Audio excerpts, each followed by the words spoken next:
আসসালামু আলাইকুম ওয়া রাহমাতুল্লাহ। ভিউয়ার্স, আশা করছি ভালো আছেন। আজকে আমরা দেখব কিভাবে একটা প্রোফাইলের ইউআরএল কাস্টমাইজ করতে হয়। আপনারা ফেসবুকে আসলে দেখে থাকেন facebook.com এর পর .com/ এর পর একটা সংখ্যা থাকে অথবা যে নামটা থাকে সেটা হচ্ছে হিজিবিজি টাইপ।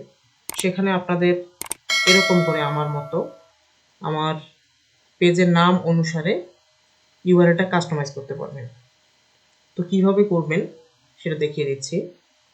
আপনাদেরকে এটা করার জন্য আপনার প্রোফাইলের হোম স্ক্রিনে এসে, আমি আমার প্রোফাইলের হোম স্ক্রিনে আছি, এখানে এসে আপনাদের সর্ব ডানে আপনাদের যে ছবিটা আছে সেখানে ক্লিক করতে হবে।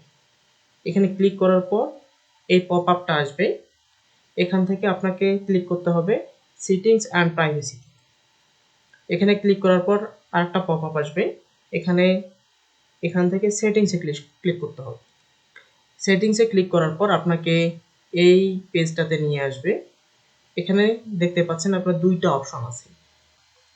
এখান থেকে আপনি যদি চান আপনার পেজের নামটা চেঞ্জ করবেন, তাহলে এখান থেকে এডিটে ক্লিক করে আপনি আপনার পেজের নামটা চেঞ্জ করতে পারবেন।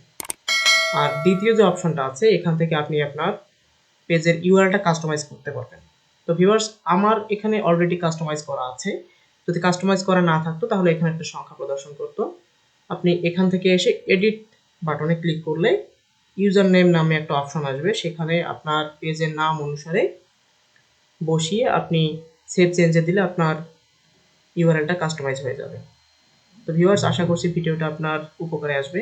ধন্যবাদ। আসসালামু আলাইকুম ওয়া রাহমাতুল্লাহ।